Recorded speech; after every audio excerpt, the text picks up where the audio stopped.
No recuerdo, pero no he dado ninguna entrevista. Bueno, sí, tengo un compromiso de una. No, acabo de dar una entrevista ayer. Y sí, Anifer, tú ya me dejaste como un limón mil.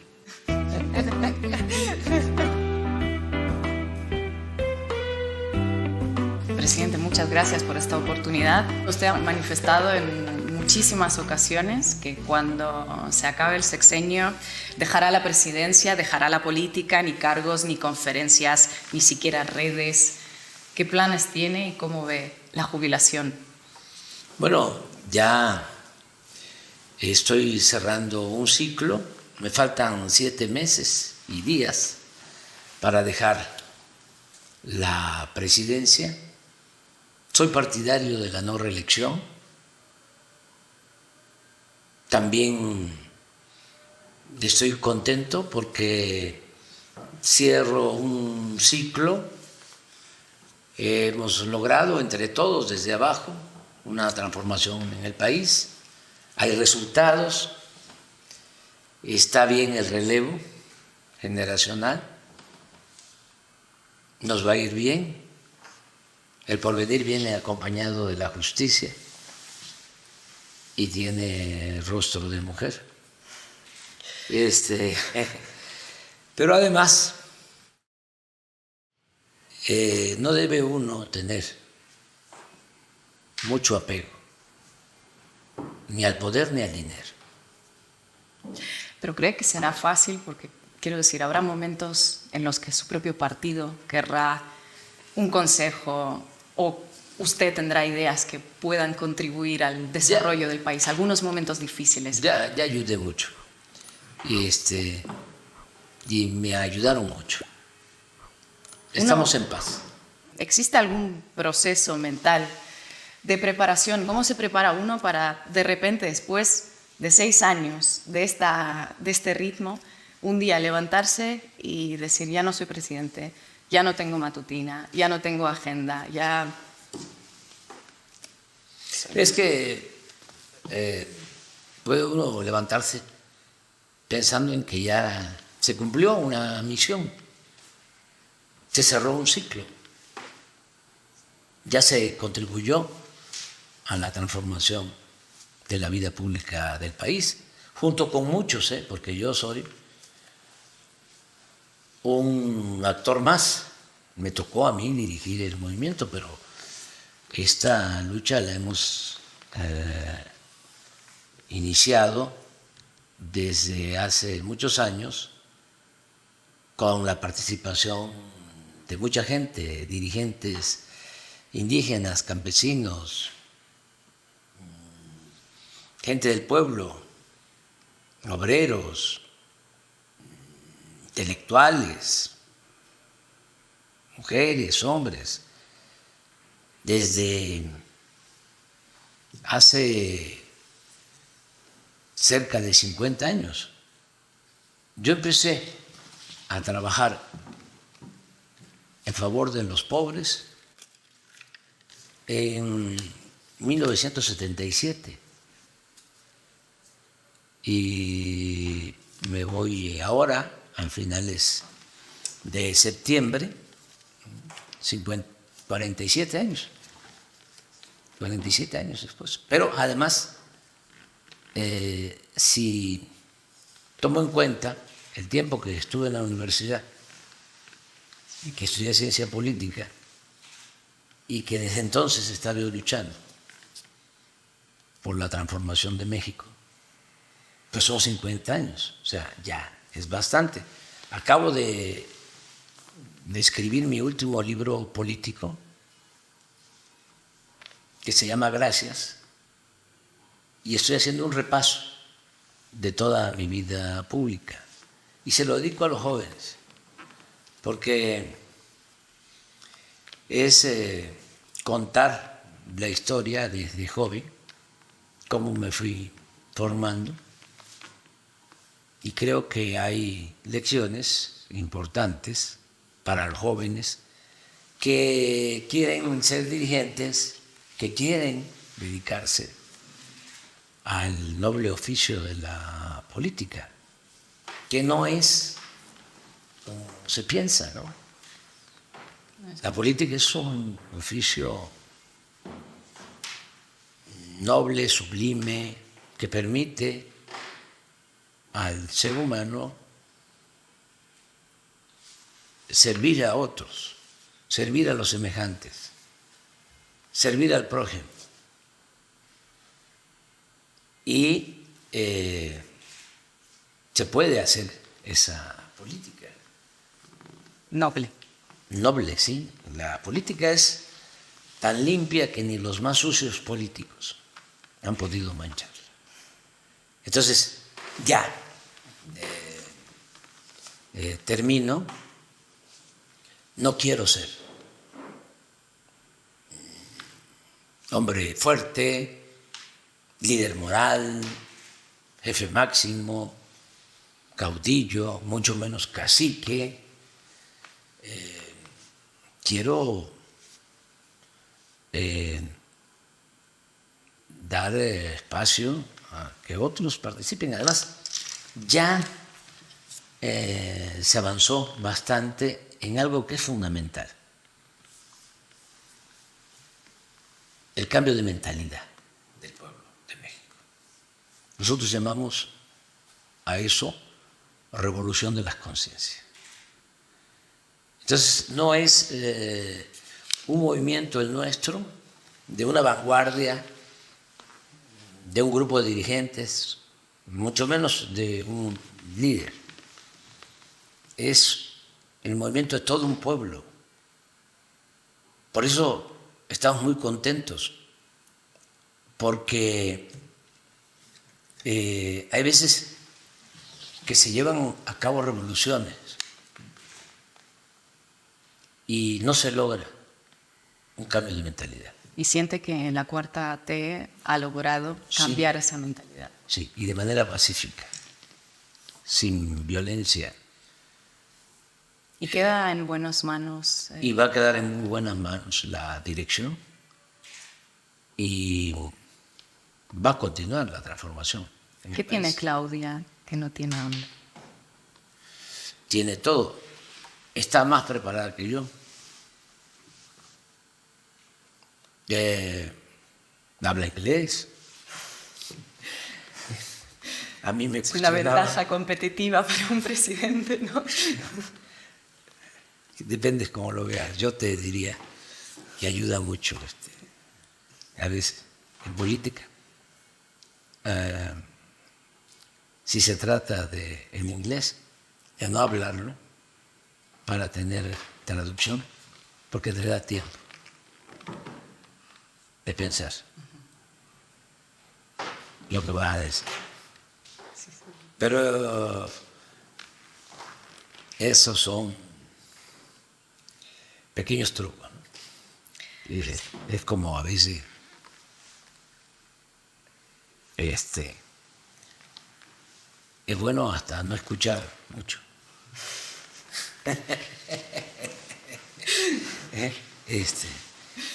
Pero Claudia es muy inteligente, académicamente, es más que yo. Yo apenas terminé la licenciatura. Ella es doctora. Es una mujer con convicciones, con principios, honesta. Tiene muchos méritos, muchas virtudes. Otra pregunta que le quería hacer es si teme por el rumbo que puede tomar Morena, si se va un poquito a otro lugar, porque un movimiento tan amplio puede acoger algunos sectores más al centro derecha. ¿No tiene miedo que se termine corriendo un poco cada vez más a la derecha? Sí, se podría correr al centro, ¿no? Y no hay problema. Por lo que comentábamos, el cambio en México lo hemos hecho desde abajo y entre todos. No es una vanguardia. A veces una revolución la conducen mujeres, hombres conscientes, ¿no? Pero no deja de ser una minoría y puede llegar al poder, pero el pueblo sigue pensando igual.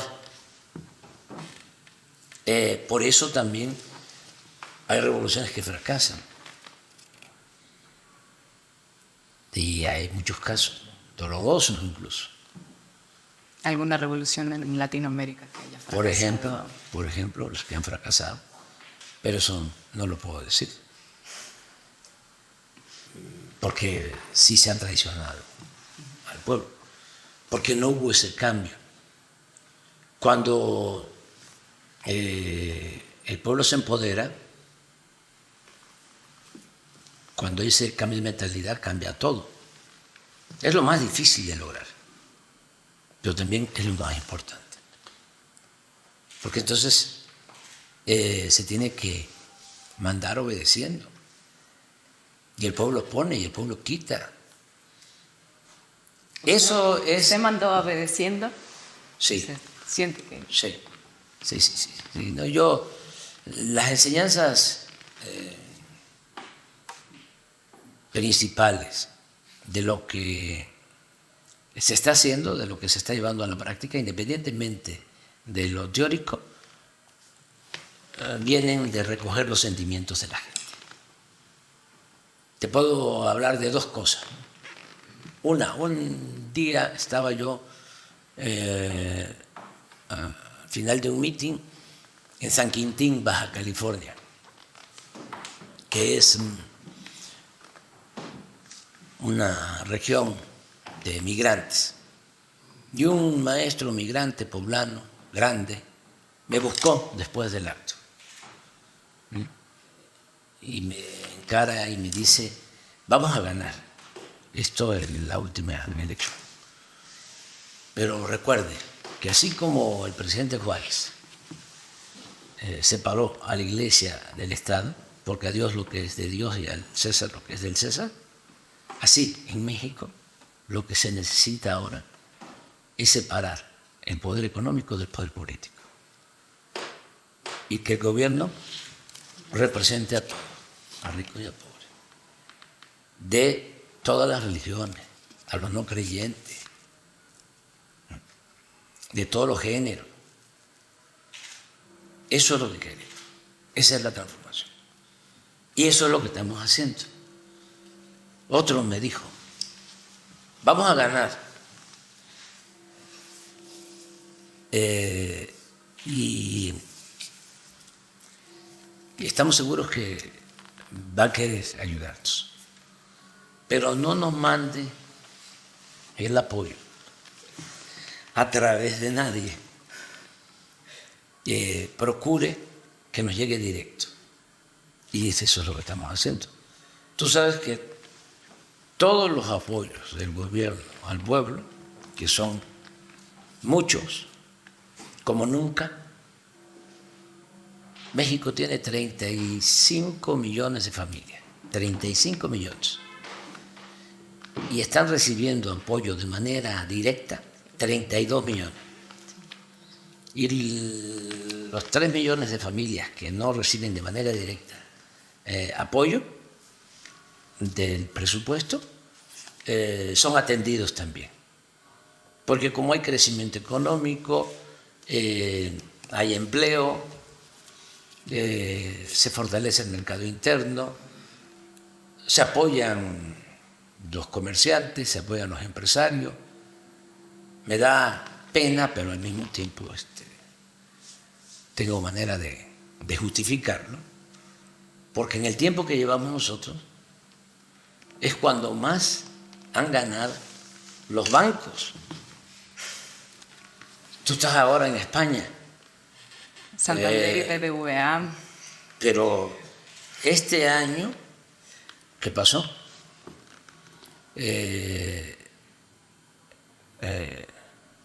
Ganancia récord, ¿no?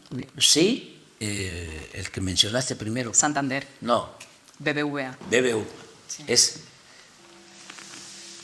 tiene una utilidad en 2023 de 100.000 millones de pesos. Y Santander debe andar como 40, 50 mil millones. O sea, dos bancos españoles obtienen como el 65% de todas las utilidades de los bancos que operan en México. Eso es récord, ¿eh? Nunca en la historia. ¿Qué me justifica? ¿Ha logrado convencer a los ricos de que la Cuarta T también les beneficia a ellos? Porque sí. digo, siempre las políticas progresistas que benefician a los pobres, y aquí estamos hablando de 5 millones de mexicanos que han salido de la pobreza en los 6 años, pues en la mentalidad de empresarios de la clase media alta, ¿no? Lo vinculan con que a ellos les va a perjudicar. ¿Usted cree que ha logrado convencerlos de que...? Por esta situación, ¿no?, de que hay crecimiento económico, hay finanzas públicas sanas, el peso es la moneda que más se ha fortalecido en el mundo con relación al dólar, casi no tenemos desempleo, es empleo pleno, se están haciendo obras en México que no se están haciendo en ningún otro país del mundo. El Tren Maya es la obra más importante que se esté construyendo en todo el mundo.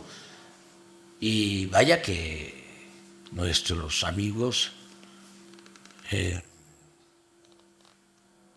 y su gobierno, me refiero a China, que es un pueblo muy trabajador, muy creativo y tiene un buen gobierno, hacen obras mal, pues ninguna de sus obras tiene la importancia, la grandeza de lo que es el Tren Maya. Son 1.554 kilómetros. Todo lo que era la nación maya, las bellas ciudades prehispánicas de la cultura maya, se están comunicando con este tren. Entonces, hay crecimiento, hay empleo, hay forma de hacer negocios lícitos, que eso importa mucho, porque antes no eran negocios lícitos, era corrupción lo que había. Ahora pueden hacer negocios con ganancias razonables. Antes era robo, ¿no? Era despojo. Veían a México como un botín. Ahora no, ahora es distinto. Y como nos ha ido muy bien y se ha probado que el modelo que nosotros llamamos humanismo mexicano, con una economía moral, funciona, pues ya piensan de otra forma. No quiere decir que sean leales, ¿no?, a la causa que nosotros enarbolamos y llevamos a la práctica. No. Pero no tienen argumentos para decir que lo de antes era mejor. Entonces, sí, aunque también hay quienes tienen un pensamiento conservador que es muy difícil, ¿no?, de hacernos cambiar. Pero también eso es parte de la democracia, no todos podemos pensar de la misma manera. Sobre esto, quería preguntarle sobre las recientes reformas, propuestas que mandó al Congreso. Muchas buscan blindar programas y derechos que ha puesto en marcha durante el sexenio. Algunos Otras recuperan algunas iniciativas que fueron rechazadas, o bien por los tribunales o bien por el Congreso. Podríamos decir que es como una suerte de as en la manga sacarlo ahora, poco antes de que se termine el gobierno, porque quiero decir, para la oposición es difícil, ¿no?, decirle no a la subida del salario mínimo por encima de la inflación, o decirle no a las pensiones, o decir, bueno, pues a todas estas medidas que está proponiendo. Sí. ¿Ha sido calculado el timing? Sí, la política es tiempo.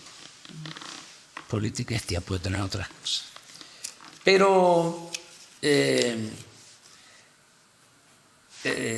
el momento también de recuperar lo que perdió la Constitución del 17.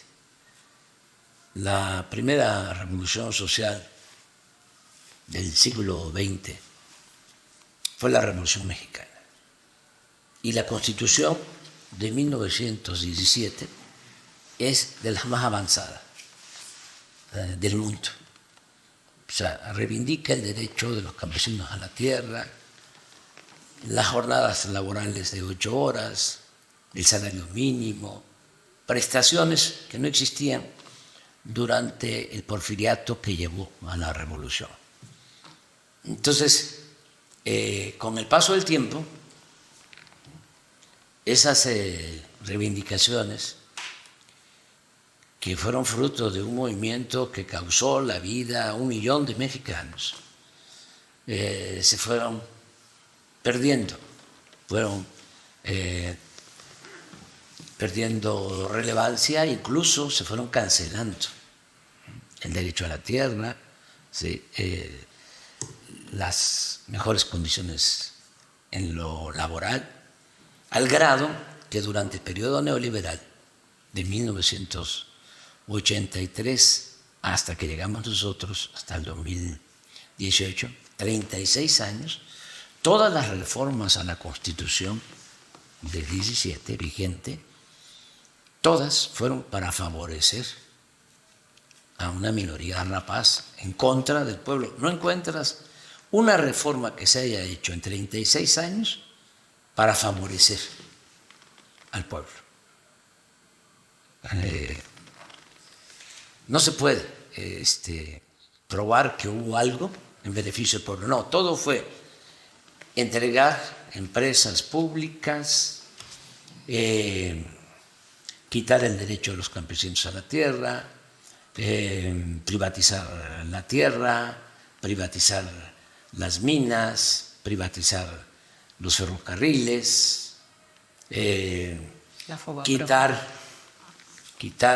el derecho a pensiones justas a los trabajadores. Tú sabes que en el gobierno de Ernesto Zedillo se reforma la Constitución para que un trabajador, cuando se jubila, no reciba el sueldo de su último año de trabajo, sino el equivalente al 25% de su sueldo cuando se jubiló. Fíjate esas cosas. Luego, el salario mínimo perdió 70% de su poder adquisitivo en todo el proceso neoliberal que nosotros llamamos neoporfirista. 70-75%, pero te lo voy a ejemplificar. Hace 30 años, con un salario mínimo, se podían comprar 50 kilos de tortilla. Cuando nosotros llegamos, solo alcanzaba para comprar el salario mínimo 6 kilos, de 50 a 6. Hemos aumentado el salario más del doble en términos reales, el salario mínimo. Y apenas se pueden comprar 12 kilos. 12. Fíjate el nivel de deterioro del poder adquisitivo del salario, el empobrecimiento del pueblo. Esto es inhumano. Por eso la reforma ahora es, no puede haber nunca, jamás, incrementos al salario por abajo de la inflación. Entonces, y bueno, hablabas del FOBAPROA. Imagínate lo que se atrevieron a hacer, convertir deudas privadas de unos cuantos en deuda pública. Eso está sucediendo en un país. Cada año cuando hacen presupuesto tienen que tener pensado, Sí, ¿no? sí. Una parte que van a pagar en Sí, intereses. de intereses. Cuando se llevó a cabo este rescate a empresarios, banqueros, a los de arriba, cuando convirtieron las deudas privadas en deuda pública, se decía que nos iba a costar 200 mil millones de pesos. Resultó un rescate de 3 billones de pesos. Una cosa exagerada. Y ese era el modelo en lo económico. Ayudar a los de arriba porque tenían engañados a muchos de que si llovía fuerte arriba goteaba abajo, como si la riqueza fuese permeable o contagiosa, como también tenían engañado a muchos de que no aumentaban el salario, porque si aumentaban el salario iba a aumentar la inflación. Otro mito, otra mentira, otro sofisma, y así muchas cosas. Entonces, ya no es esa política la que se aplica en México. Ahora es todo de abajo hacia arriba, y hay un dicho popular, campesino, choco, jarocho, según el cual cuando la milpa se da bien, alcanza hasta para el pájaro. Es decir, alcanza a todos. Por eso, hasta los banqueros están obteniendo utilidades. Usted recupera también la reforma electoral, que los miembros del Poder Judicial sean elegidos por la ciudadanía o que no puedan cobrar más que el presidente. ¿Cuál ha sido la relación con estos poderes a lo largo del sexenio? Ha sido bastante tirante porque el Poder Judicial, y no solo en México, es un fenómeno de América Latina y de Europa, está muy sometido a las oligarquías. Entonces está al servicio del poder económico. Entonces, los jueces, los magistrados, los ministros no se preocupan por impartir justicia. No les importa el pueblo. Están al servicio de los que se creen dueños de los países, al servicio del poder económico. Entonces eso sucede aquí. Como ganamos la presidencia, es el poder ejecutivo, pero el PRI y el PAN, que son lo mismo, que es un bloque conservador, desde hace mucho tiempo empezaron a apoderarse del Poder Judicial. Fue parte de un acuerdo, que al principio querían engañar con la llamada alternancia. No sé si te ahora acuerdas. van juntos, ¿no? Sí, ya ahora ya se quitaron las máscaras y van juntos. Ahora se descubren que son lo que decíamos nosotros antes, ¿no? El PRIAN.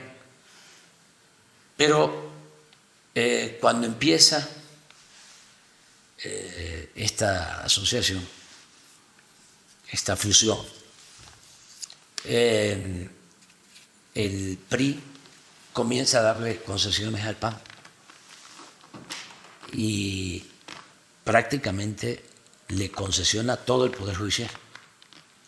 Entonces, ya también puedes imaginarte la concepción conservadora de abogados que están de jueces, de magistrados, de ministros. Además de que son muy corruptos, porque no es nada más el conservadurismo. Sí. Les gusta mucho el dinero. Y presumen, ¿no?, de ser gentes de bien, porque la verdadera doctrina de la derecha es la hipocresía. Entonces, se llegó a que el procurador de justicia, en la época de Salinas y de Zedillo sobre todo, era del PAN. Entonces ahora que estamos llevando a cabo cambios, nos declaran inconstitucional cualquier reforma aprobada por las dos cámaras del Congreso, por la Cámara de Diputados y por la Cámara de Senadores. Y entonces, extralimitándose, se sitúan como el supremo poder conservador. Acaban de cancelar la ley eléctrica aprobada en la Cámara de Diputados y en la Cámara de Senadores. ¿Cómo evalúa? ¿Por qué lo hacen? Porque están al servicio de las empresas extranjeras que empezaron a conquistar, a acaparar el mercado eléctrico. Y como estamos recuperando la industria eléctrica en beneficio de los consumidores, porque las empresas particulares extranjeras dedicadas a la electricidad cobran lo que quieren, no les importa el consumidor. Aquí se hicieron reformas para favorecerlas, cuyo resultado es que un centro comercial o una cadena de comercios como Oxxo, por ejemplo, tú vas a un Oxxo y está alumbrado día y noche. ¿Sí? Pero tiene subsidio. ¿Sí? Y pagan menos que lo que paga un usuario doméstico. Entonces, como queremos, ¿sí?, resolver eso, y se trata de intereses, pues tienen las empresas control de jueces, de magistrados, de ministros. Por eso la propuesta que estamos haciendo es que los jueces, los magistrados, los ministros los elige el pueblo, que no sea la cúpula del poder. Pero no les gusta, porque la única forma de reformar el Poder Judicial es con el método democrático. Presidente, usted vive aquí, en el Palacio Nacional, donde estamos, porque Benito Juárez vivió y murió aquí. Le quería preguntar, primero, bueno, sé que hay una silla presidencial que dicen que está embrujada. Sí, es esa. ¿Cuál es? Es esa. Pero ya no es esa. Normal, ¿no? Ya no es esa la que... Pero usted se sienta ahí, ¿no? Sí, nada más que la mandé a pues limpiar. No está tan embrujada. Ah, la mandó a limpiar. Ah, sí, sí. Yo tengo amigos científicos.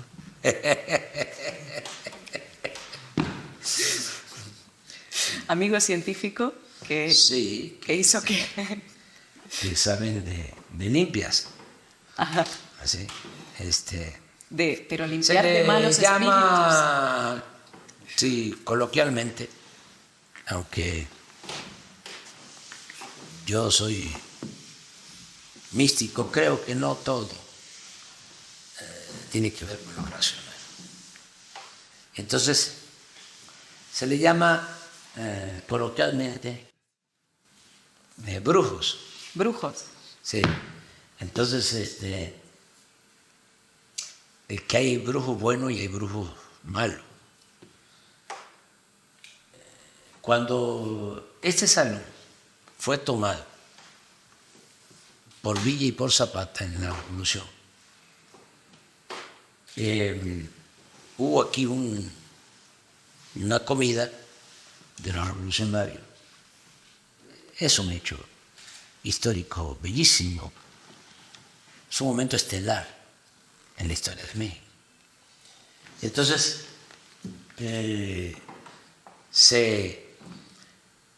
se tienen que sentar en la silla porque en el imaginario colectivo, en México, yo creo que también en otras partes, sobre todo en México, la silla es el poder. La silla es el poder. A mí me decían cuando nos hacían fraude, vamos a tomar el palacio y te vamos a sentar en la silla. Nosotros te vamos a sentar en la silla. Y cuando está Zapata y está Villa y están los revolucionarios, Zapata no quiso sentarse en la silla porque sostuvo que estaba embrujada la silla. Villa sí se sentó. Es una foto que hay que es histórica. Zapata está a su lado, pero no en la silla presidencial. No es esta exactamente, porque la tenemos abajo en el museo. Ah. Pero sí es la silla presidencial. Aquí estamos en el despacho presidencial. Es Madero, que es para nosotros el apóstol de la democracia. Ahí lo detienen aquí, en este salón de junto. Allí incluso hay todavía una cómoda con unos balazos. Aquí lo detienen y lo bajan en el elevador a lo que era la intendencia del palacio. Lo tienen 4 o 5 días. Pues en este mes de febrero, el 23 de febrero, se va a cumplir un año más de su asesinato, de su cobarde asesinato. Fue un golpe. Y lo tuvieron preso en la intendencia del palacio 4 o 5 días y de ahí lo sacan y lo asesinan en lo que es Lecumberri. Asesinan al presidente y al vicepresidente de México. Nosotros esa intendencia ya la convertimos en un museo histórico y ya se le llama la intendencia de la traición. Más adelante le voy a preguntar más sobre Madero, pero ahora quería hablar de Benito Juárez. Usted Aquí siempre... Ahí está, ¿no? Y ahí también está, en el pasillo. Sí. Yo vi en grande. Sí. ¿Qué tiene Benito Juárez para que usted siempre diga que era el mejor presidente de México? No, pues, mira, enfrenta a los conservadores de su época, que estaban respaldados no solo por hacendados, sino por la Iglesia Católica, para ser más justos y rigurosos, por el clero, porque es distinto. Porque Juárez era anticlerical, pero no antirreligioso. Eso es interesante. Pero el clero lo era todo en México. Eran los dueños de las tierras, de todos los bienes. En un país muy católico. Sigue siendo México yo creo que el país más católico del mundo. En el último censo, como 86% católico. Entonces, los conservadores se apoyan en el clero apoya a los conservadores. Cuando Juárez propone reformas, la separación del poder eclesiástico del civil, del poder público, era una utopía, un sueño, lograr eso. Pero Juárez era un hombre con ideales y además, entre otras virtudes, era un hombre perseverante, que nunca perdía pues, la fe en la causa que defendía. Un necio en la defensa de las causas populares. Entonces, él logra, en plena guerra de reforma, de liberales y conservadores, logra que se aprueben las leyes de reforma para separar al poder clerical del poder civil. Y lo logra porque, entre otras cosas, pone al mercado las tierras del clero y despierta el interés de propietarios, de latifundistas, y así, por ambicionar las tierras del clero, muchos conservadores se vuelven liberales y se apoya con esa base. Eso fue muy importante, pero fue una estrategia política magistral. Y de esa manera se logra el milagro, ¿no?, de la separación. Eso no pasa en ningún país del mundo. O sea, México es precursor en esa reforma. Entonces, eso lo logra Juárez. Pero no conformes los conservadores, van a Europa y traen a un príncipe que estuvo también aquí, Maximiliano, porque este palacio fue virreinal, tiene 500 años. Estuvieron los virreyes, que nunca un rey de España vino a México. Nunca, en 3 siglos. Se molestó en venir a México. Entonces eran virreyes. Entonces, 3 siglos de dominación colonial. Y luego, la invasión europea, cuando Juárez, que quieren, los conservadores van a buscar y ofrecen que México iba a ser un imperio, y le otorgan el poder imperial a Maximiliano. Entonces Juárez no se rinde, nos invaden 30,000 soldados franceses en ese entonces, y el pueblo de México resiste, y Juárez lo mismo, inicia un peregrinar hacia el norte. Y viene otra cosa también importante, porque además de la resistencia de los pueblos, hay circunstancias, ¿no? En Estados Unidos acababa de triunfar Abraham Lincoln, y Lincoln no reconoció a Maximiliano y entonces mantuvo relaciones con Juárez. Y en ese entonces también ya estaba la doctrina Monroe de América para los americanos, en el sentido de que toda América debía estar bajo el dominio de Estados Unidos.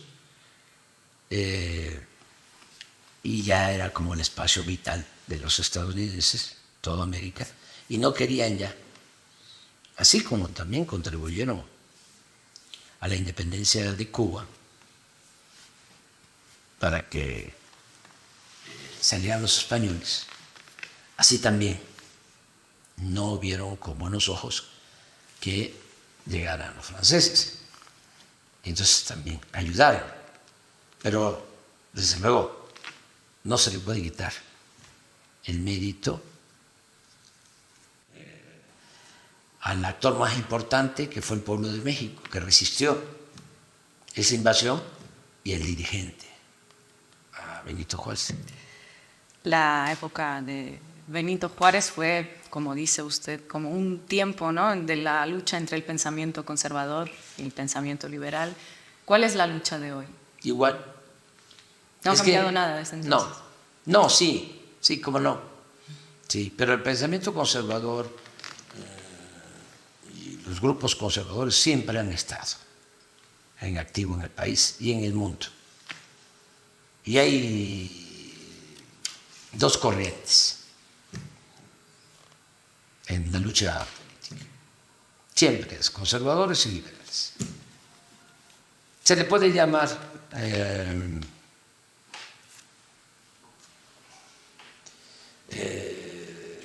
monárquicos, en el caso de México, realistas o independentistas, liberales, conservadores, reeleccionistas, antireeleccionistas cuando la revolución, izquierda, derecha, socialistas, capitalistas, neoliberalismo, populismo. Pero la esencia, el tronco, es liberal conservador. Y eso siempre ha existido, ¿sí?, con matices. Entonces, cuando a mí me tocó definir cómo podía yo llamarle a nuestros adversarios, en vez de decir derecha, decidí por conservadores. Y puede parecer, ¿no?, fuera de época, pero no, son conservadores, porque quieren mantener el statu quo, quieren mantener el régimen de opresión, de injusticias, de privilegios, quieren mantener el régimen de corrupción, quieren mantener el clasismo, el racismo. Todo eso es conservar. Entonces, nosotros queremos transformar, y eso tiene que ver más con las libertades, en la amplia extensión de la palabra, del término, ¿no? Quería hablar sobre, volviendo un poco a Francisco Madero también, y bueno, quería hablar de la prensa y la relación con la prensa. Usted ha dicho que desde precisamente tiempos de la presidencia de Francisco Madero, la prensa no se ha obstinado tanto en atacar a un gobierno. Bueno, usted ha pasado por unas campañas desde el desafuero hasta las campañas de 2006, en 2012, yo ya me acuerdo, en 2018, la Operación Berlín, muchísimas, ¿no?, manipulaciones mediáticas. ¿Cómo lo ha sentido usted a lo largo de estos 6 años y a lo largo también de su carrera política, esos ataques de la prensa? Pues se padece mucho, porque el conservadurismo o la derecha en México y en el mundo se apoyan mucho en lo mediático. Y eso es fundamental. Y eso hay que combatirlo. Porque sigue vigente la máxima de Goebbels, el ministro de propaganda de Hitler, que una mentira que se repite muchas veces puede convertirse en verdad. Y es lo que usan los dueños de los medios, que yo ya no les llamo de comunicación, sino de manipulación. La mayoría de los medios. Hay honrosas excepciones en México y en el extranjero, porque no es un asunto de México. Nos acaba de pasar algo, por ejemplo. Sobre eso le iba a preguntar. Sí. Las informaciones que salen sobre supuesto financiamiento narco en la campaña de 2005. Sí. Vino un periodista famosísimo, premiado en Estados Unidos, del New York Times. Imagínate, New York Times. Que no deja de ser un pasquín al servicio, ¿no?, de grupos de intereses creados. Este señor, premiado 2 veces, ¿cómo se llama el premio? Pulitzer. El más importante. El más importante, sí. Bueno, pues este señor viene y hace un reportaje que pone, que encabeza con signos de interrogación, recibió el presidente López Obrador apoyo del narco en el 2006, con signos de interrogación. Fíjate lo mañoso, lo tramposo. ¿Qué periodista serio puede hacer eso? Muchos lo hacen. No, pero no un periodista serio. Bueno, es que Él es serio, parte ¿no? de la decadencia, ¿sí?, del noble oficio del periodismo.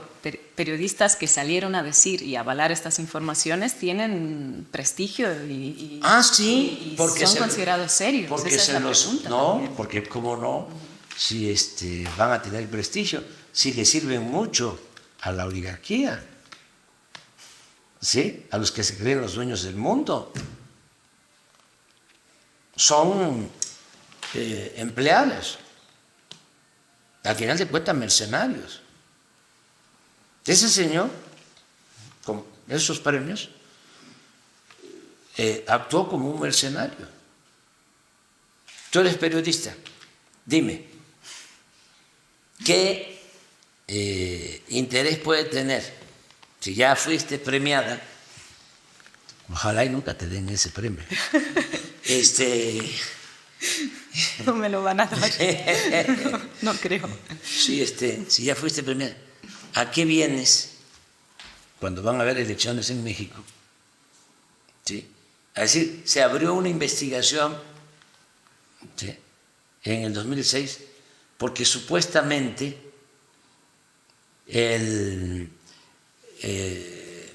grupo de Sinaloa, la delincuencia organizada, le entregó a agentes, a personas cercanas a López Obrador, $2 millones para la campaña. Y esa es su nota. Y entre preguntas también. Sí, incondicional. Sí, y entonces que sí hacen la investigación, pero que luego llegan a la conclusión de que no hay pruebas. Bueno, y si no hay pruebas, ¿sí?, y tú mismo estás diciendo de que no tienes pruebas, ¿por qué publicaste? O sea, ¿de parte de quién? ¿Y de parte de quién? pues de oligarcas, conservadores y de posiblemente gente de la DEA. Porque antes las organizaciones del gobierno de Estados Unidos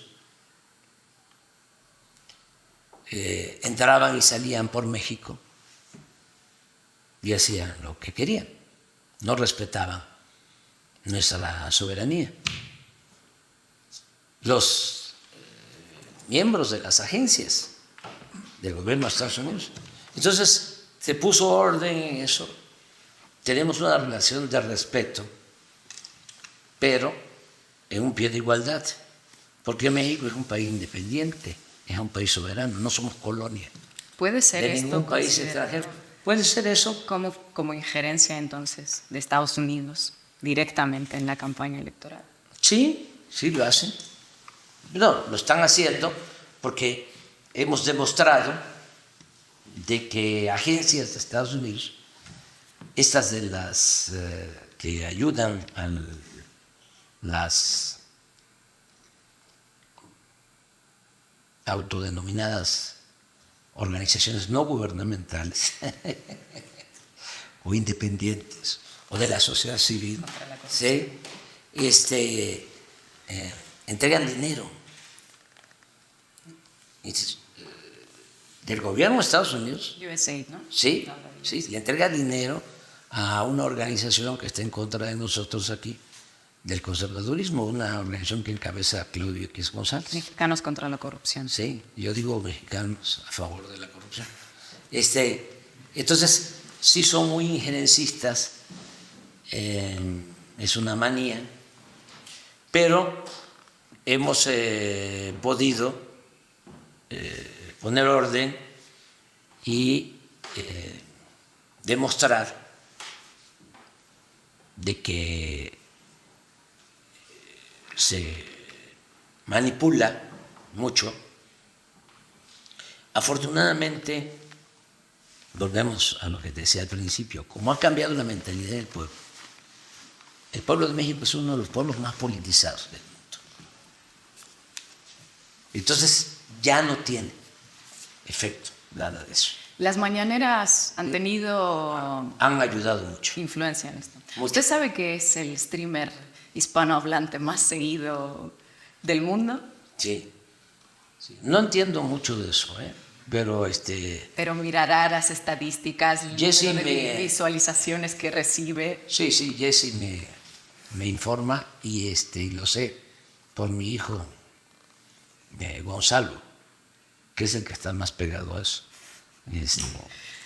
¿Y qué cree que es lo que tiene Andrés Manuel López Obrador que no tiene otro streamer hispanohablante? Bueno, yo creo que es muy importante el que se pueda informar sin censura y se pueda hablar de todo. Nada más que para llegar a eso se requiere tener autoridad moral, autoridad política. Esto del reportaje, imagínate si fuese cierto. No ahora, yo no estaría aquí. Eso no se puede hacer. Lo más importante para un dirigente que quiere transformar es ser honesto.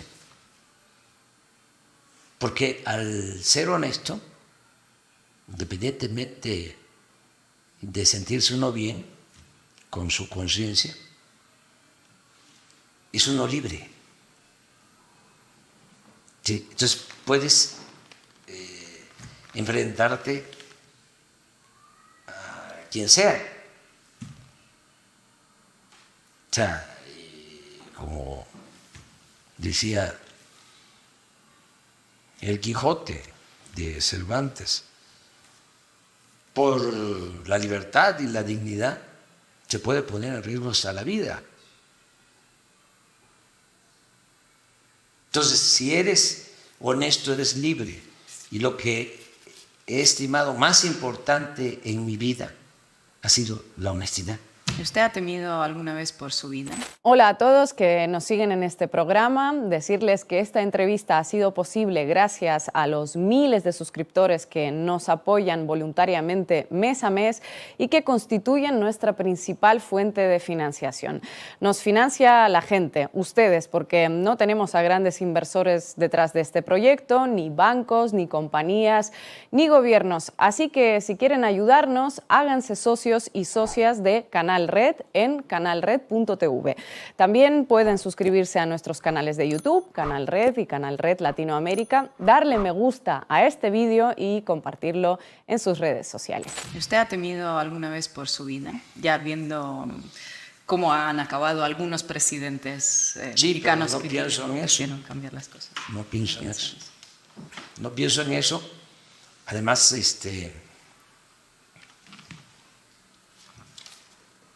pienso que el que lucha por la justicia no tiene nada que temer. Tú sabes que al presidente de México, hasta que llegamos nosotros, lo cuidaban 8,000 elementos del ejército. Había un ejército de élite que se llamaba Estado Mayor Presidencial. Desapareció. No, si no aquí nos tendríamos, no podríamos estar hablando. 8,000. Ahora hay una ayudantía de 15 compañeros, que no son elementos de policía o de la Marina o del Ejército. Ahora los del Estado Mayor están en la Secretaría de la Defensa y están para proteger al pueblo. Al presidente lo cuida la gente y no hay nada que temer.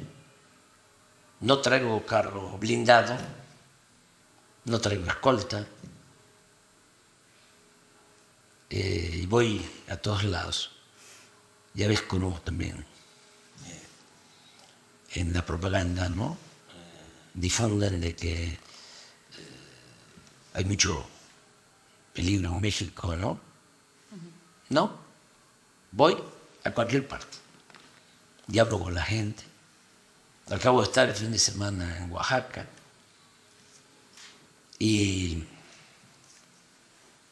este fin de semana voy a Morelos y voy a Quintana Roo y voy a Yucatán y voy a Campeche. En fin, no tengo ninguna preocupación de ese tipo. Pienso que ya el país está muy avanzado políticamente. ¿Cómo está la oposición mexicana? ¿Lo ve fuerte? ¿Es una amenaza? No. Se ha portado muy bien, porque no pasa de insultos. Eso es portarse bien. Sí. Insultar, limitarse a eso. Sí. Me mientan la madre, pero fíjate que Manuelita ya está en el cielo. Mi madre, sí, la amo, la sigo queriendo mucho. Entonces ya no se da cuenta. Y además estaría muchísimo, muy orgulloso, ¿no?, de ver lo que estamos haciendo. Pero están perdidos. ¿Y sabes por qué? Porque no han entendido de que ya se llevaron a cabo cambios, reacomodos. Y como son muy clasistas, muy racistas, no quieren aceptar de que el pueblo participe. Para ellos el pueblo no existía. La política era asunto de los políticos. Entonces, ahora es distinto. La gente, hoy hablaba yo de eso, del significado de la democracia. Porque una cosa es lo que significa la democracia para un pobre y otra lo que significa la democracia para un integrante de la clase media o de la clase alta. Para el pobre la democracia es su posibilidad de supervivencia. Es fundamental. Democracia auténtica. Es decir, que las riquezas, el presupuesto, se distribuyan con justicia, que les llegue a ellos el beneficio. Eso es la democracia. Y por eso para ellos es importantísimo. Para un integrante de clase media, sí puede ser que le importe que le garanticen un derecho. ¿Sí? Incluso que haya más seguridad. Pero ellos no están preocupados en comer, en cómo van a comer, ¿sí? Como el pobre. Entonces, para el pobre tiene un sentido más íntimo, más profundo. El que haya una auténtica, una verdadera democracia. Y lo otro que es importantísimo, por eso no pueden con nosotros los oligarcas con todos sus medios, es que antes pues sabían que se robaban el dinero, pero no sabían a cabalidad de que el presupuesto es dinero del pueblo. Se llegaba a pensar que el presupuesto era dinero del gobierno, cuando los funcionarios somos simplemente administradores de los dineros del pueblo, aunque esto parezca elemental.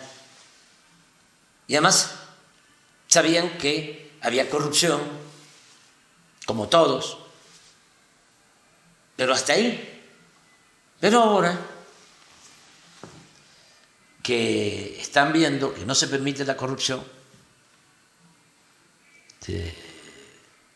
que hemos desterrado la corrupción, que era el principal problema de México, que tampoco eso se llegaba a considerar, ni en la academia. Tú no vas a encontrar estudios sobre la corrupción en México, tampoco en el discurso, en el Parlamento. No, los problemas andaban por otro lado, supuestamente. Los problemas de México tienen que ver con la educación, sí, claro.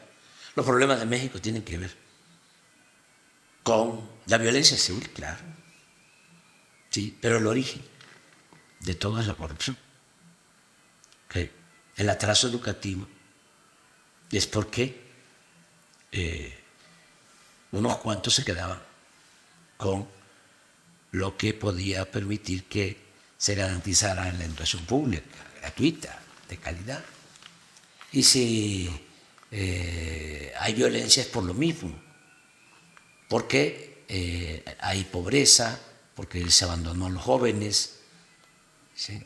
Porque hay desamparo. La paz es fruto de la justicia.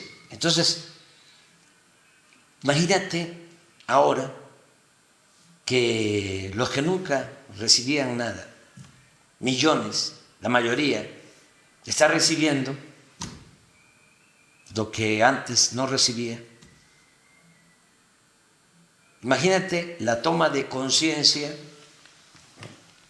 el poder constatar con hechos de que es posible tener un gobierno del pueblo. Entonces, cuando viene este premio Nobel del periodismo, sí, viene, ¿no? y piensan, ¿no? Ya se acabó el gobierno, ¿no? Pues se enfrentan con eso. Con el pueblo consciente. Sí. Con muchos compañeros latinoamericanos comentamos de vez en cuando que México, al menos ahora, parece impermeable a que surja un candidato como Javier Milei en Argentina o Bolsonaro en Brasil, o sea, una ultraderecha recalcitrante. Y es el único gobierno progresista de América Latina que llega al final del mandato con un altísimo índice de aprobación y que garantiza la continuidad. ¿Cómo lo han logrado? ¿Es por eso? ¿O por eso. hay algunos consejos más a los gobiernos progresistas de América Latina que ahora están? Yo te diría que te recomendaría que leyeras el libro, porque por eso lo escribí. Teóricamente busqué cómo llamarle a lo que estamos haciendo y llegué a la conclusión de que lo mejor es conocerlo, denominarlo humanismo mexicano. Y ahí explico mucho de lo que es este modelo que estamos llevando a la práctica. Hay algo que pienso es una lección, una enseñanza mayor para todos los gobiernos, sobre todo para los gobiernos progresistas. Por convicción, por humanismo, pero también para poder llevar a cabo una transformación se necesita siempre estar con el pueblo. No hay que zigzaguear, no a las medias tintas, no a la moderación. O sea, nosotros estamos aquí por... Nosotros estamos para servir al pueblo. Porque el único que te defiende es el pueblo. Es el único. No te defienden los empresarios, no te defienden los banqueros, no te defienden los intelectuales, los académicos, los periodistas.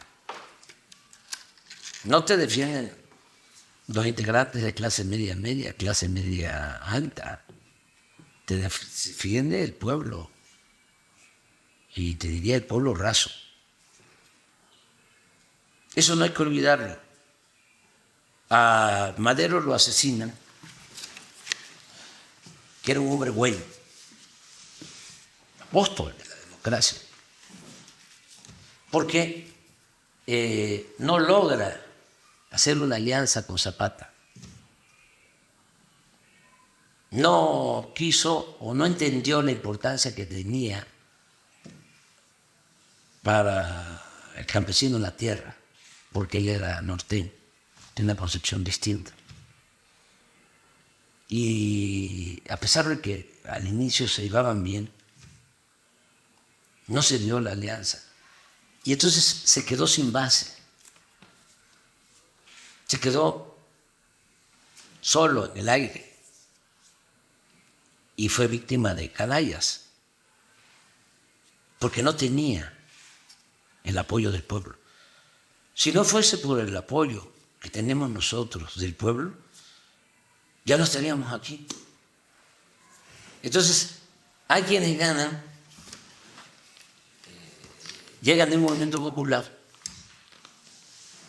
y empiezan a querer quedar bien con todos. Y el que quiere quedar bien con todos, termina quedando mal con todos. Le quería preguntar precisamente sobre medias tintas, ya siguiendo esta conversación. Usted ha sido clave para la defensa de gobiernos progresistas de Latinoamérica. Es persona non grata en Perú por haber acogido la familia de Pedro Castillo, ha recibido a Evo Morales, no ha ido a la Cumbre de las Américas porque no habían sido invitados Cuba, Venezuela, Nicaragua. Hace poco ha dicho que Cuba merece ser patrimonio de la humanidad por la resistencia. Estos posicionamientos, ¿no?, que son sin medias tintas, quedan mal con una parte importante de los poderosos, ¿le ha costado algún tipo de consecuencias personales? ¿Le ha costado algún tipo de consecuencias a México? ¿Ha sentido algún tipo de castigo por esto? No, no, hemos tenido pues la fortuna de que los dos presidentes de Estados Unidos nos han respetado. El presidente Trump nunca se metió a plantearme por qué he tenido relaciones con el gobierno de Cuba o por qué defendía a Venezuela. No. Incluso llegamos a un acuerdo de no hablar del muro, porque le comenté un viaje.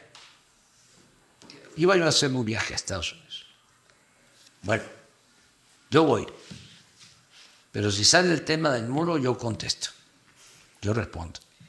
Y entonces, ¿para qué voy si nos vamos a pelear?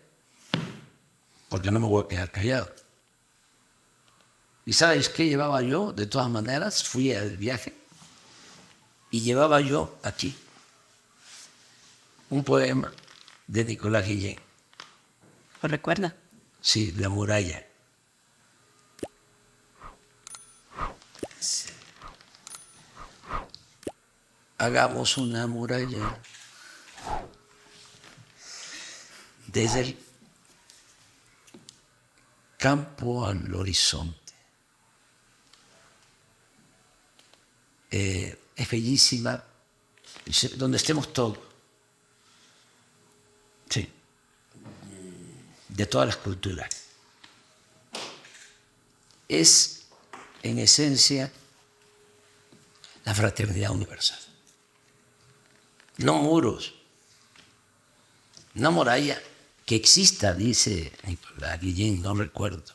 Pero ha sido Trump bastante convencido de que había que levantar ese muro. O sea, es difícil de entender cómo se ha logrado revertir esa relación, porque al principio, cuando inició el mandato, estaba distanciada, ¿no? Y al final le agradeció el trabajo. Sí. Hace unos días recordé de que siempre fue respetuoso y me preguntaba cosas, ¿no? Esto que últimamente mencionaron o propusieron de que iban a convertir en terroristas a los narcotraficantes mexicanos. Bueno, eso me lo planteó él. Y me consultó y le dije, no, porque bajo ese pretexto se van a meter a nuestro país y eso es una intromisión. Y al día siguiente sale a declarar que me había consultado y que yo no estaba de acuerdo y que no iba a promover esa iniciativa. En aquel momento dijo que no, pero ahora otra vez hay porque vienen campañas. Es que hay que entender eso. O sea, eso no es un riesgo real. Eso es campaña, aparte de campaña. Sí, hay que diferenciar. Y eso sucede en Estados Unidos y sucede en México y sucede en cualquier país. Sucede en España, en cualquier lugar. Cuando hay campaña, ofrecen cosas, ¿no?, para engañar a la gente. Hay mucha demagogia. Ya cuando están en el gobierno es otra cosa. Una vez, cuando la pandemia, que pidió hablar conmigo para decirme que no iban a cerrar la frontera, y yo dije, pues, muy bien, te lo agradecemos. Porque no se puede tampoco cerrar la frontera. sabes que somos el principal socio comercial de Estados Unidos. El año pasado ya se desplazó a China y es México el principal socio de Estados Unidos.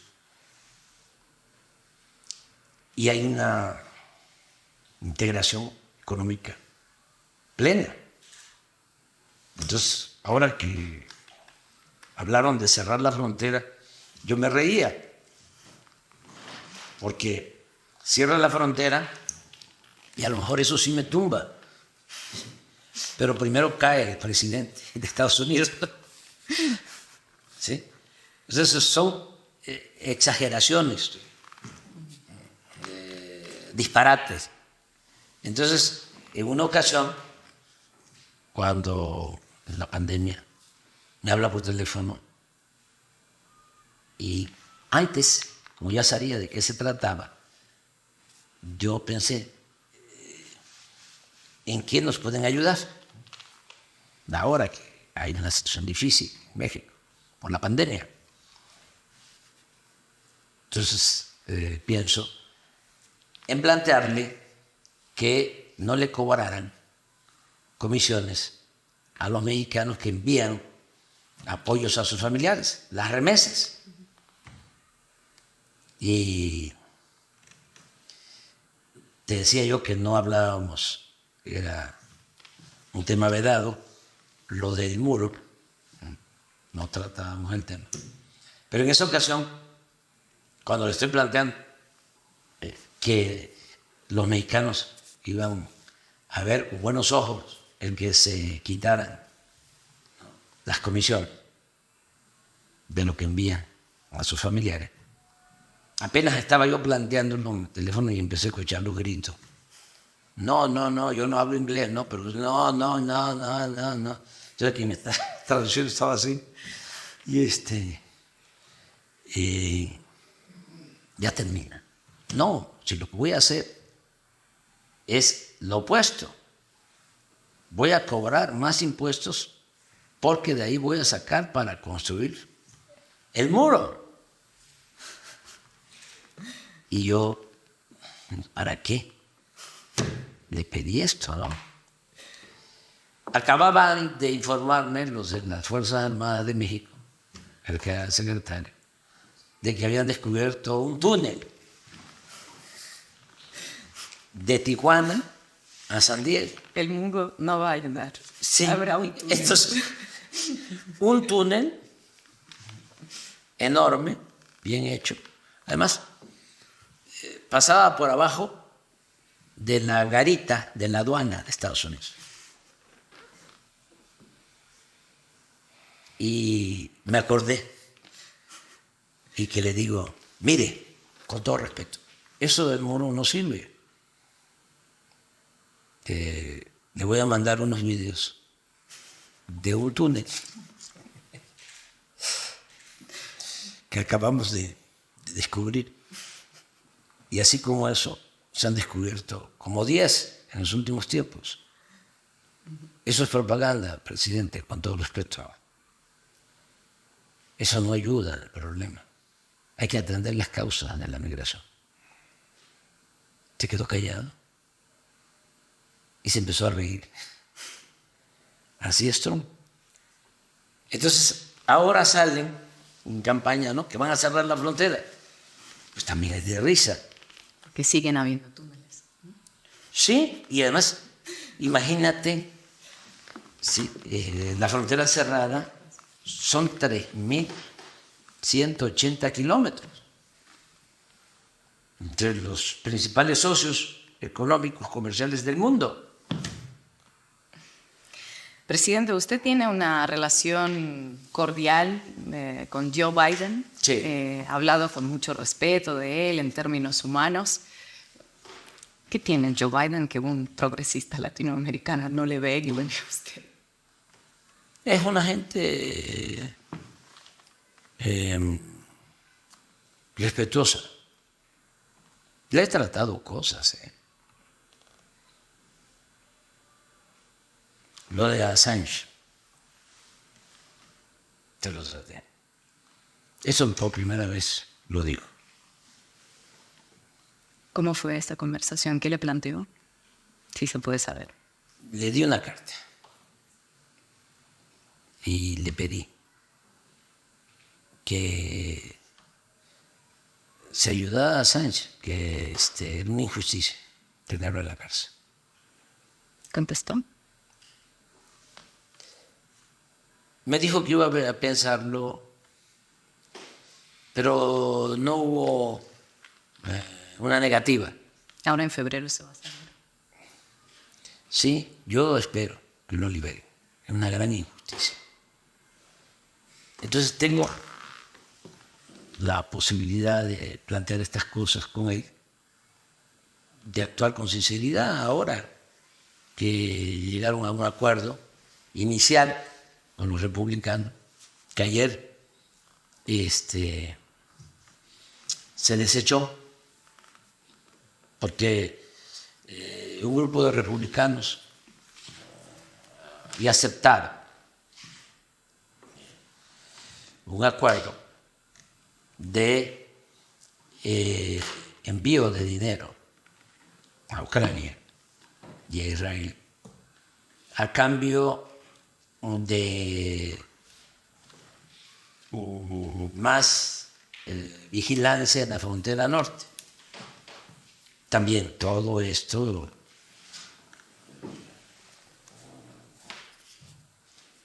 esta temporada, ¿no? Electoral. Entonces, que iban a haber acciones muy severas. Nosotros, con todo respeto y la confianza, le dijimos al presidente Biden de que eso no funcionaba.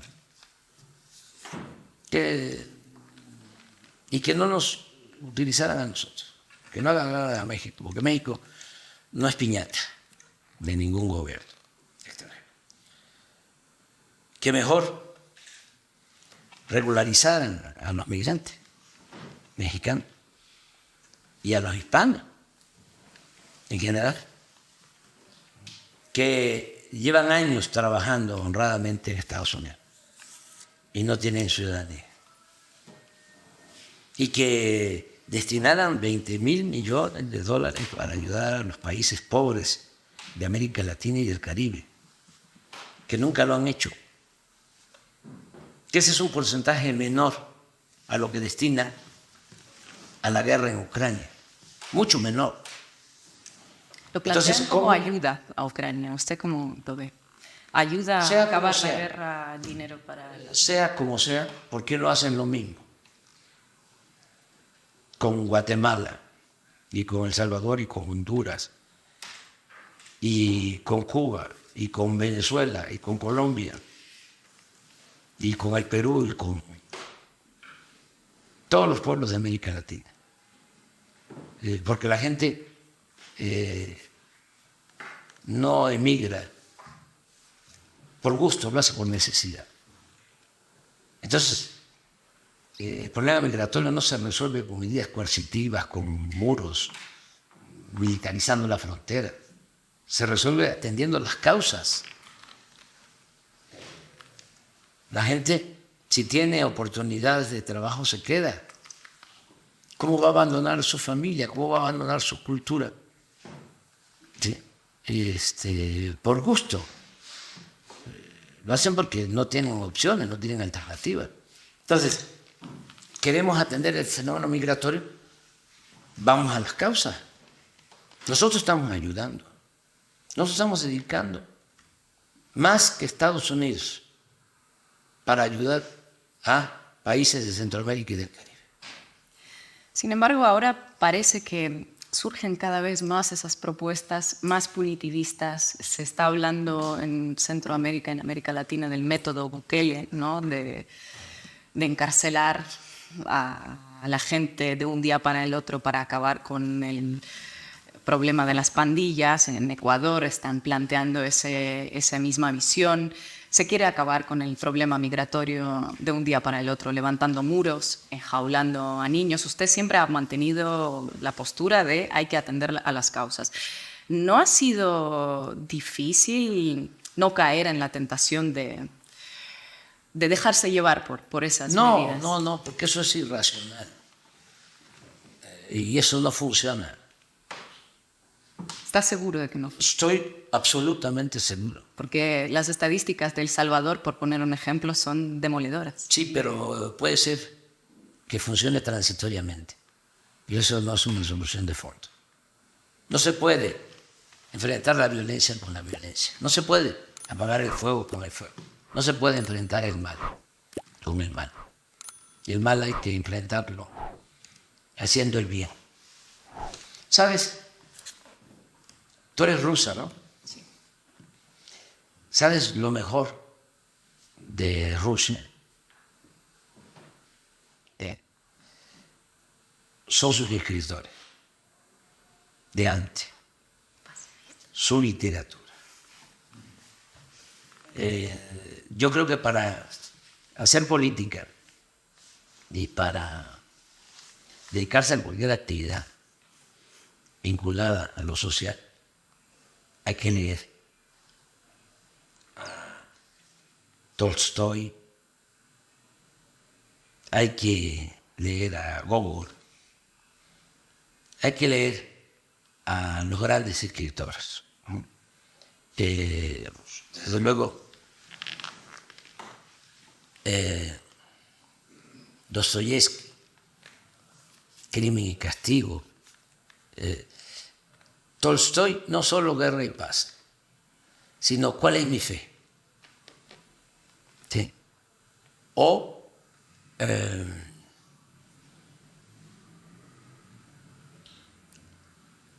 el otro libro que se llama... Sí, es bueno, pero uno que dice, Dios está con nosotros, no. ¿Cuál es mi fe? Y, no recuerdo el título. Lo vamos a averiguar. Sí. Lo pondremos aquí. Sí, sí. Bellísimos. Bellísimos, bellísimos. El que lea Tolstoy sabe de que no se puede aplicar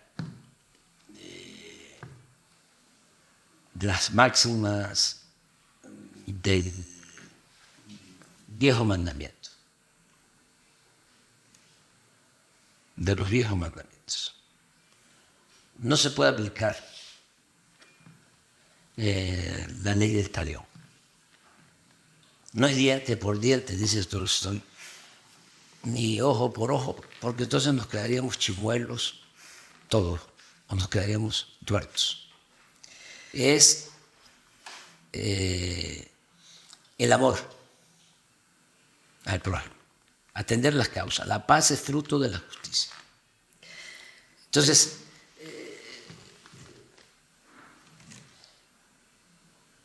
vamos a hablar del principal problema de Estados Unidos. ¿Cuál es? A ver, te pregunto. Una nación tan fuerte que destina la mitad de su presupuesto a la industria bélica, que tiene una economía muy fuerte, que tiene un problema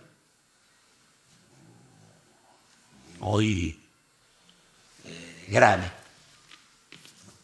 y doloroso, que nos deben de doler a todos, nos debe preocupar a todos. El consumo de droga, el fentanilo, que mata 100.000 jóvenes cada año. ¿Cómo resuelves eso? Pues ellos proponiendo intervenir en México, ¿no? Eso no se Aunque resuelve con la fuerza. Parecen bastante No. obvias las soluciones, ¿no? No. Sí, Atender hay que las atender las causas. Sí. Hay que ver por qué el vacío de los jóvenes, por qué la opción por la droga, por falta de amor, por falta de apapacho. Sí. Porque hace falta una mayor integración en las familias. hace falta revisar esa costumbre de que apenas son adolescentes, ya se tienen que ir de la casa y no se vuelven a ver. Eso no sucede en mí. Sí. Nosotros no queremos que nuestros hijos se vayan nunca de la casa. Por eso abusan. Pero digo, son cuestiones que tienen que ver con lo social, con lo cultural. Entonces, no es la fuerza, no son los robocots, no. ¿Nosotros qué hacemos aquí? ¿Por qué hemos podido enfrentar el grave problema de la violencia sin violar derechos humanos? Lo estamos atendiendo a los jóvenes que no eran atendidos. ¿Sabes? En ese pensamiento reaccionario, autoritario, se llegó a acuñar la frase de ninis para hablar de los jóvenes que no estudian, que no trabajan, como si fuese culpa de ellos, de manera despectiva. Nada más te doy un dato. En 5 sexenios anteriores al nuestro, en 30 años, destinaron a los jóvenes, los gobiernos, 7.000 millones de pesos. Nosotros nada más con un programa que se llama Jóvenes Construyendo el Futuro, en donde al joven que no tiene posibilidad de estudiar y no tiene empleo, se le da trabajo como aprendiz, trabaja formándose en una tienda, en un taller, en una empresa, en el campo, en la ciudad. Con ese programa, ya vamos a tener 3 millones de jóvenes beneficiados con ese programa, 110.000 millones de pesos. Contra 7. Contra 7.000 en 5 años. Pero si a eso le sumas que hay más de 12 millones de jóvenes becados, desde preescolar hasta posgrado, jóvenes de familias pobres, más de 12 millones, ¿sí? Que son lo mismo, como 120.000 millones al año, ¿sí?, para los jóvenes. Entonces, ¿cómo se combate el narcotráfico? ¿Cómo se combate la violencia? Pues que los jóvenes no se vean obligados a tomar el camino de las conductas antisociales, que no los enganchen las bandas y que el joven pueda tener garantizado el derecho al estudio, el derecho al trabajo.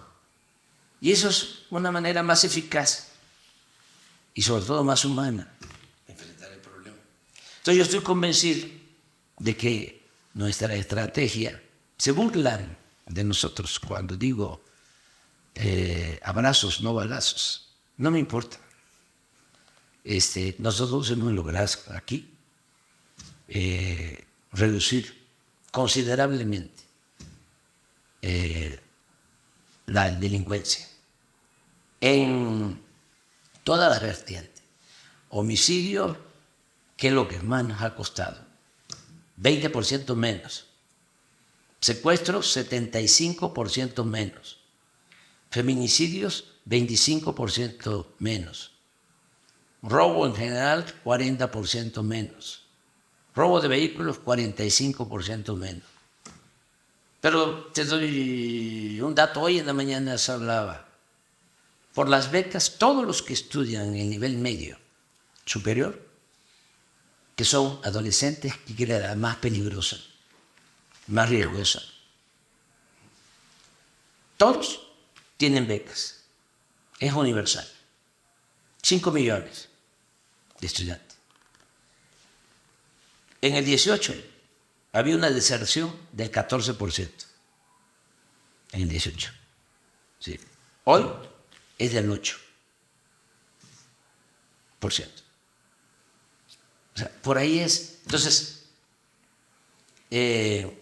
no vamos a cambiar, vamos a mantener la misma política, bueno, en el tiempo que nos queda, que ya está. Durante su mandato hizo varias propuestas a la ONU, como el Plan contra la Pobreza Global, o decretar una tregua en las guerras entre Rusia y Ucrania. Con la experiencia que tiene hoy, viendo lo que está pasando también en Gaza, ¿no? ¿Qué opinión le tienen los organismos multilaterales? ¿Son necesarios? ¿Seguimos teniendo a apostar por ellas? Porque en el caso de Gaza, por ejemplo, no vemos que hace falta haga efecto. Sí, hace falta más energía.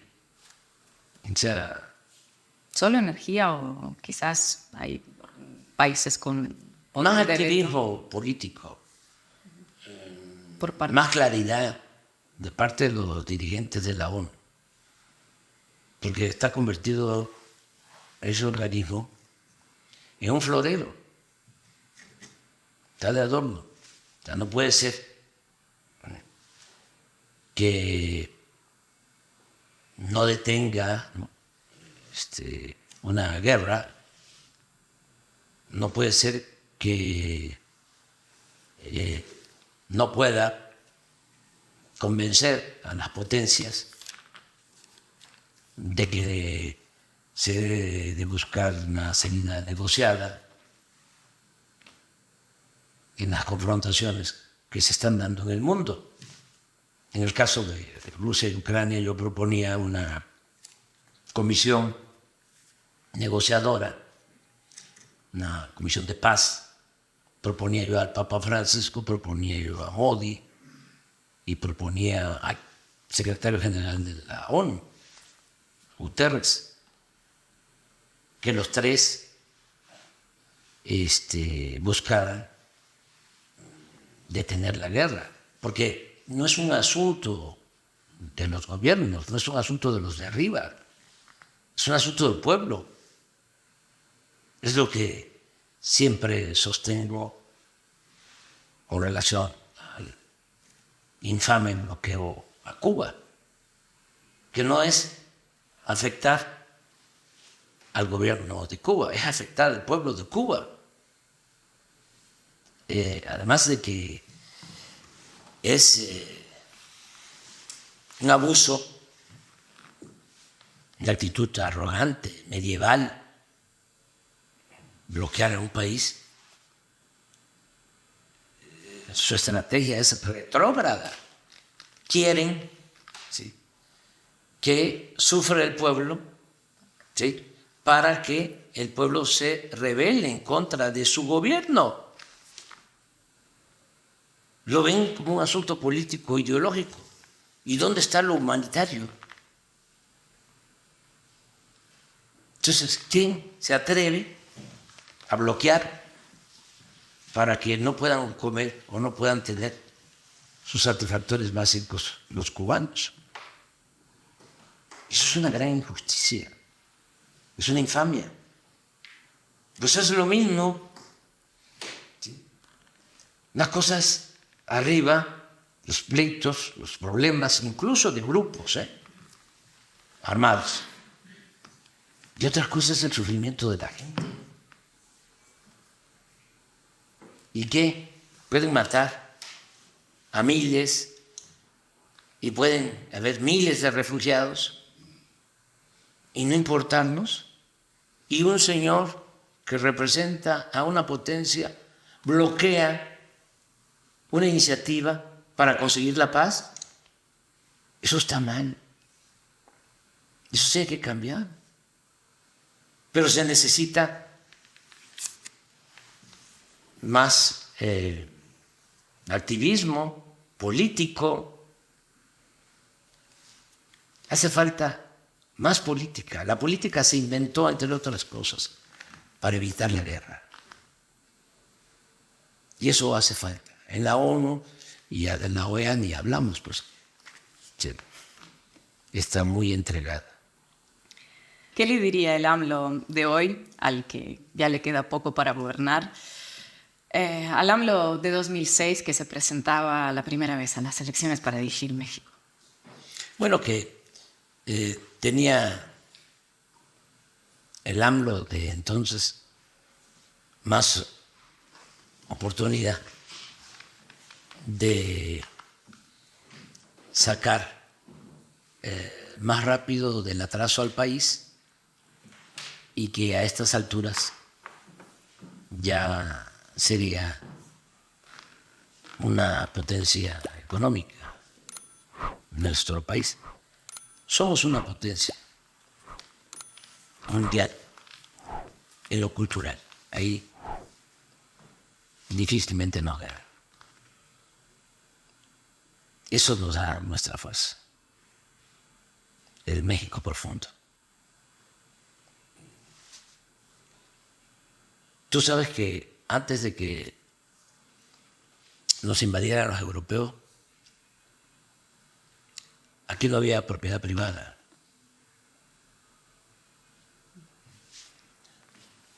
Aquí no había esclavitud.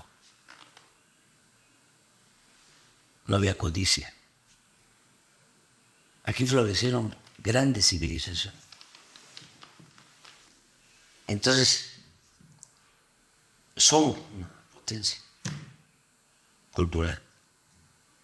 Y eso es lo que nos ha protegido y nos ha salvado. Siempre nuestra cultura nos salva de las calamidades. Bueno, pero ya seríamos, si el AMLO de 2006 hubiese llegado, o hubiese respetado su triunfo, porque sí ganamos. Me dijo un campesino de Michoacán: ganaste, pero no saliste. Sabiduría popular. Sí, bueno, hubiésemos avanzado más. Nada más que ahora el AMLO de ahora, pues ya es pues más experimentado. Ya han pasado unos años, conocí mejor al país, tengo la dicha enorme de conocer todo México. No es para presumir, pero no hay ningún mexicano que conozca todos los municipios del país. Y entonces, ahora ya es mala experiencia, pero también no puede uno sentirse insustituible, no puede uno caer en el necesariato. Ese también es un error a veces. Necesariato. Sí. Entonces, cuando ya se piensa de que no hay nadie que pueda sustituirnos, ¿no? Ese apego, ¿no? Al poder, ese apego al dinero, ¿no? No. Terminaron sí y ya. ¿Cómo fue el 2005 con el subcomandante Marcos? Bien, llevábamos muy buena relación. Pero él no lo apoyó. No, porque él no cree como otros. Y Cuauhtémoc Cárdenas lo estuvo apoyando activamente tampoco. No, el ingeniero sí me apoyó, pero Marcos, como otros, no creían, no sé si siga pensando lo mismo, en que se puede transformar por la vía pacífica. Y se equivocaron. Ellos no apuestan o no apostaban a que por la vía pacífica electoral se podía lograr una transformación igual de profunda y de radical como las transformaciones que han habido en México, como la independencia, como la reforma y como la revolución, sin violencia. ¿Sí? Y ellos no creían en eso.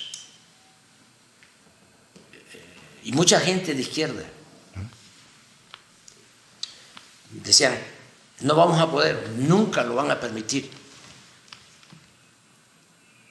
y nosotros perseverando, porque sí se puede. Por eso ahora que se cumplieron 50 años del asesinato, de la muerte del presidente Allende, estuve en Chile, porque él siempre apostó a la vía pacífica y a la vía electoral, y era un pacifista. Por eso fue una canallada la de Pinochet y de los militares que dieron ese golpe de Estado. ¿Cuál fue el mejor presidente para usted de Latinoamérica?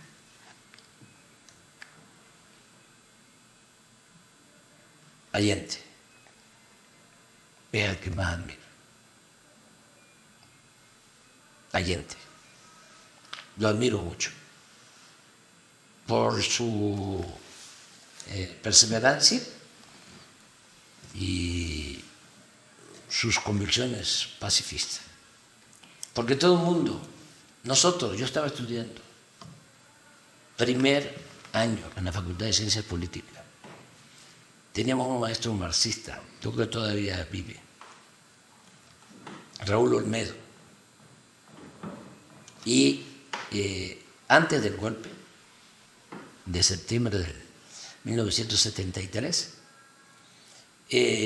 analizamos el caso de Chile con el libro El Estado y la Revolución de Lenin, en donde habla de que los cambios estructurales solo se pueden dar por la vía armada. Entonces llegamos a la conclusión de que lo iban a derrocar antes, como un resultado de un taller de análisis. Entonces me dolió muchísimo, mucho, cuando me enteré de que se había dado el golpe. Entonces, un hombre que lucha por la vía pacífica no merece ser tratado así. El que opta por las armas sabe que se trata de vencer o morir. Pero un hombre que quiere la paz hasta para sus adversarios no merece eso. Esta entrevista se hace por un pequeño medio de España. Yo sé que tiene un vínculo con Cantabria bastante fuerte. Sí. ¿Cuánto hay de cántabro en AMLO? Bastante, fíjate que mi bisabuela, ¿sabes cómo se llama? No. Se apellidaba Revuelta. Tú sabes que en España los apellidos tienen que ver con la función o la labor que tenía la gente. Por eso es Zapatero. Por eso es ¿Y la Revuelta? Obrador y Revuelta también. Entonces, pero tengo eso por el lado materno. Mi abuela, mi abuelo eran españoles. Pero por el lado paterno, mi abuelo y mi abuela eran de la cuenca del Papaloapan, de Veracruz. Y no creo yo en la raza, pero ellos tenían sangre indígena y afroamericana. Entonces, fíjate lo que soy, y me siento muy orgulloso, porque por el lado materno, sí, de Cantabria, por el lado paterno, de la cuenca del Papaloapan, jarochos. Y yo soy de Tabasco, que es el estado más tropical de México, donde los ríos se desbordan, los verdes se amotinan, y el calor hace que brote con facilidad la ruda franqueza. Somos muy apasionados. A mí me ha costado bastante equilibrar la pasión con la razón, porque también eso es la política. Sí, las grandes cosas se hacen con pasión, pero también se requiere la razón. Volviendo Corazón, a España. Corazón caliente, cabeza fría. Volviendo a España, ¿cree que algún día la corona española pedirá perdón por la conquista o ya da esta batalla? Yo pienso que por sí, perdida? sí, lo van a hacer. Creo que fue un error de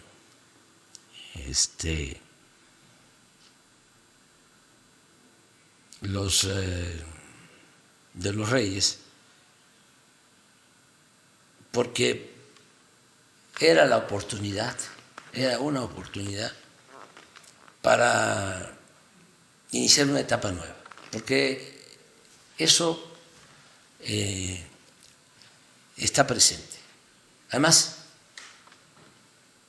la propuesta que le hacíamos era: nosotros también vamos a ofrecer disculpas a los pueblos originarios, porque no solo fueron los abusos que se cometieron durante la conquista y la colonia, luego con el México independiente hubo más esclavitud o igual en la época colonial, sobre todo al inicio hubo esclavitud. Después no hubo tanta esclavitud. ¿Y sabes por qué? No porque respetaran la libertad de los indígenas, sino porque había mucha disminución de la población por las epidemias, sobre todo por la viruela, y se estaba diezmando la población.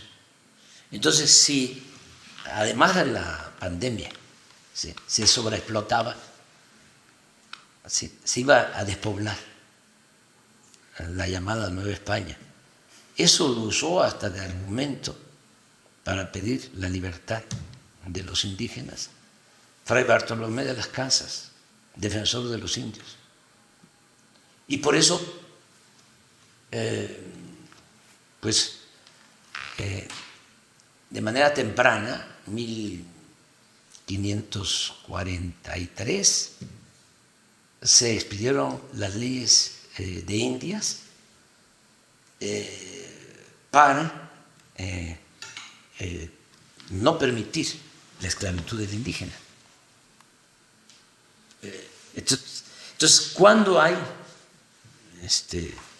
más esclavitud? Bueno, al inicio, sigue habiendo después, pero después de la independencia, en el porfiriato, hay una esclavitud inhumana. Por eso escribe Turner El México Bárbaro. Y habían peones acasillados, que eran azotados, que tenían que trabajar de sol a sol. Para salir de una hacienda había que pedirle permiso al amo. Una hija de un peón no podía casarse sin permiso del amo. Pero eso hace 120 años. O sea, la esclavitud en México es abolida en 1914. El cura Hidalgo, el padre de nuestra patria, por eso es extraordinario, porque él proclama la abolición de la esclavitud. Él no solo lucha por la independencia, lucha por la justicia, lucha por abolir la esclavitud, pero la proclama en 1810,